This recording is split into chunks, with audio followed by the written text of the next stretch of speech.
The man that you see on your screens is Nicolas Maduro, the former de facto leader of Venezuela in U.S. Drug Enforcement Authorities' custody.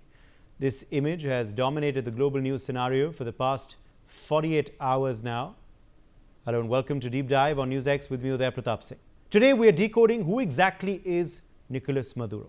Nicolas Maduro Moros was born on November 23, 1962 in Caracas, Venezuela, into a working class family. His father was a trade union leader who died in a car accident when Maduro was young. Maduro grew up in a modest neighborhood and attended public high school, where he became involved in student politics as president of the Students' Union. He never completed higher education, instead entering the workforce early as a bus driver for the Caracas metro system. It was here that he cut his teeth as a union activist, rising to become a prominent labor leader in the transport sector. In the early 1990s, Maduro's political path crystallized when he met Hugo Chávez, then a lieutenant colonel in the Venezuelan army. Chávez led a failed coup attempt in 1992 against President Carlos Andrés Pérez amidst widespread discontent over economic reforms and corruption.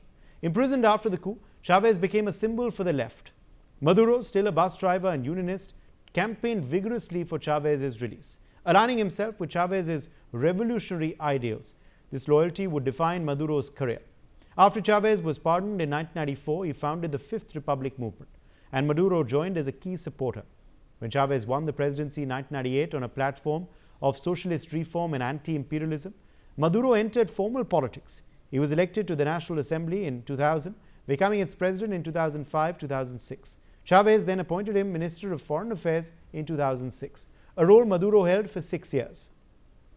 As foreign minister, Maduro helped forge Venezuela's alliances with controversial leaders like Cuba's Fidel Castro, Iran's Mahmoud Ahmadinejad, Russia's Vladimir Putin, and Zimbabwe's Robert Mugabe, emphasizing anti-US rhetoric and regional integration through bodies like ALBA and Petro-Caribe. In 2012, as Chávez battled cancer, he named Maduro his preferred successor, praising his loyalty and working-class roots. Chávez died on March 5, 2013, and Maduro became interim president. He narrowly won the special election in April 2013 against opposition candidate Henrique Capriles with 50.6% of the vote amidst allegations of irregularities. Maduro was sworn in as president on the 19th of April 2013, vying to continue Chavismo, Chávez's Bolivarian revolution. Maduro's presidency began amidst high oil prices, but Venezuela's economy, heavily dependent on petroleum, soon cratered as global prices plunged starting in 2014. Hyperinflation soared, reaching millions of percent by 2018, while shortages of food, medicine, and basics became rampant. Maduro blamed US sanctions and an economic war by opponents, but critics pointed to mismanagement, corruption, and price controls. Billions fled the country, creating one of the world's largest migration crises. Politically, Maduro consolidated power through increasingly authoritarian measures.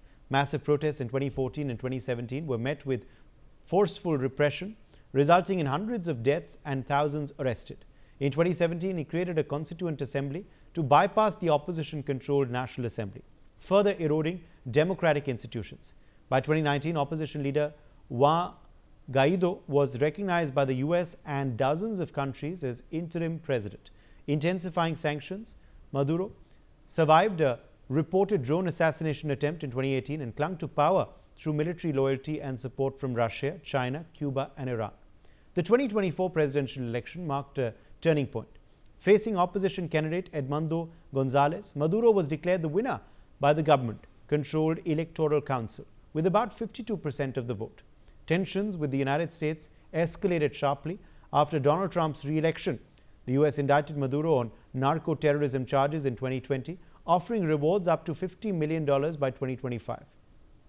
Accusations of links to drug cartels like the Cartel of the Suns mounted alongside sanctions and seizures of Venezuelan assets. On January 3, 2026, US forces launched a large-scale operation in Caracas. Elite units captured Maduro and his wife, Cilia Flores, from their residence after targeted strikes. President Trump announced the capture, stating Maduro was flown out of Venezuela and would face charges in New York, including narco-terrorism, cocaine importation, and weapons conspiracies.